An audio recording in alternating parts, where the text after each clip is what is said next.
ती भयानक भोळी आहे. माझ्या घरी माझा एक फोटो लावला आहे आणि आता 1-2 बर्थडे झाले मी तिथे जाऊ शकत नाही. तर ती केक कापते आणि फोटोला भरवते.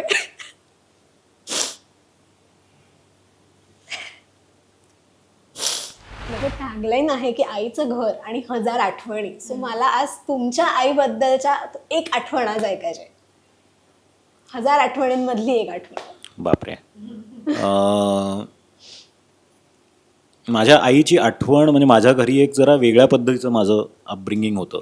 कारण माझे वडील त्यांचा बिझनेस होता त्यामुळे, आणि आई माझी लेक्चरर होती कॉलेजमध्ये, त्यामुळे आमच्याकडे जरा रिव्हर्सल होतं रोलचं. माझे वडील, मला शाळेतनं मी आल्यावर माझे वडील यायचे घरी, कारण त्यांचं ऑफिस जवळ असल्यामुळे ते यायचे, ते मला जेवू वगैरे घालायचे, आणि आई संध्याकाळी यायची.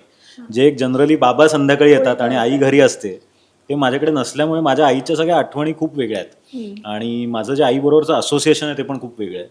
आणि माझी 10वीची परीक्षा आय थिंक होती का 8वी 9वी, मला एक्झॅक्टली आठवत नाही, महत्त्वाचं कुठलं ते एक वर्ष होतं. आणि त्याच दरम्यान माझ्या आईला PhD करण्याची संधी मिळाली, आणि इलेक्ट्रॉनिक्समध्ये तिने PhD केलेलं आहे. आणि असं फारच कमी, त्या काळात फारच कमी बायकांना तसं इलेक्ट्रॉनिक्समध्ये PhD वगैरे वॉज व्हेरी रेअर.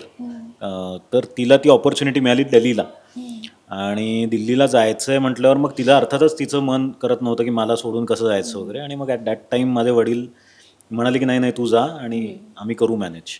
त्यामुळे ती दिल्लीला असायची आणि आम्ही आणि बाबा इथे औरंगाबादला असायचो. सो त्यामुळे तिच्या त्या काळातल्या आठवणी खूप आहेत माझ्या. तेव्हा ती दिल्लीहून, मग ती थोडे पण 5 दिवस मिळाले तरी, विमानं नव्हती तेव्हा, काहीच नाही, ट्रेननी येणं जाणं होतं. सो तिने तेव्हा खूप स्ट्रगल केला की स्वतःचं शिक्षण आणि माझं शिक्षण दोन्ही सांभाळायला. सो या आठवते ती. हां, म्हणजे नक्की कोणती सांगू असं झालं असेल तुला? नाही, म्हणजे माझे वडील सतत फिरतीवर असायचे, त्यामुळे मला माझ्या आईचा खूप सहवास लाभला. त्यामुळे असं आयुष्य वेगळंच नाही आहे आईपेक्षा. सो आठवण असं एक एक इव्हेंट वाटतो ना आपल्याला. My entire life is her. So it's a little difficult.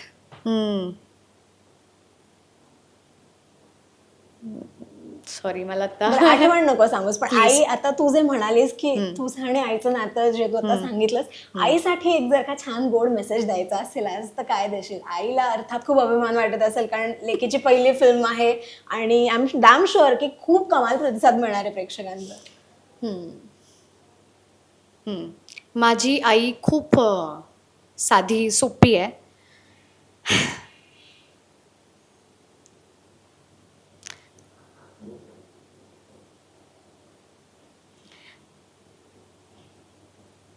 तिच्यासारखं निर्मळ मला नाही होत आहेत. It's very difficult to be her. She is extremely kind.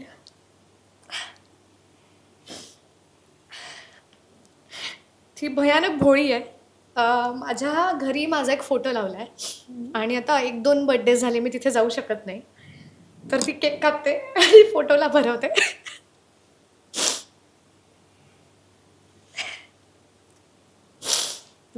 It's okay.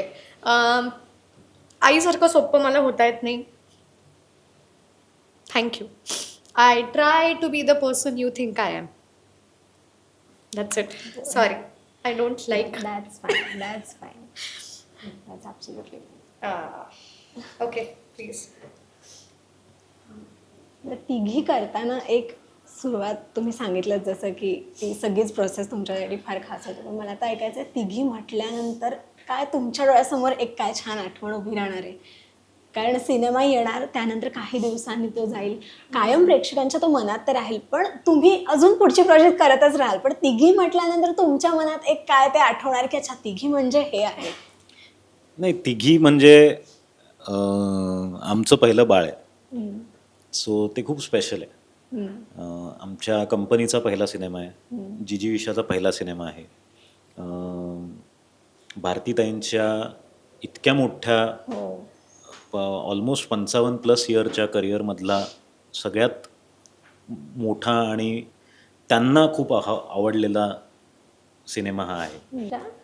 मी काय म्हणणार आहे तिघीबद्दल. तिघी हा माझा पहिला सिनेमा आहे. मला वेगळं काही त्याबद्दल आठवूच शकणार नाही.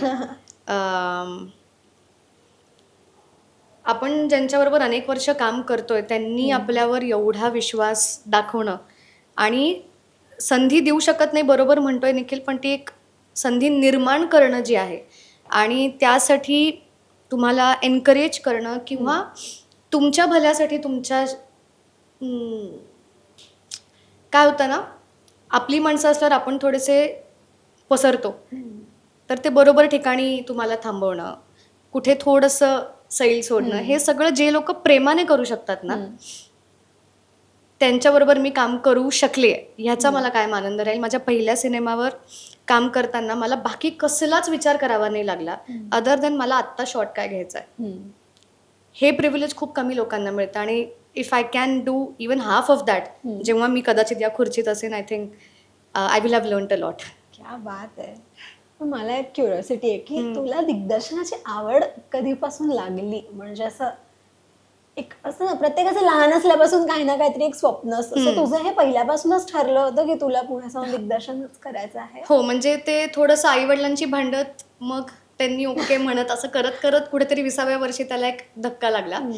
पण लहानपणापासूनच मला गोष्टी सांगायच्या होत्या आणि मला वाटलं सिनेमा हे माझ्यासाठी करेक्ट माध्यम आहे.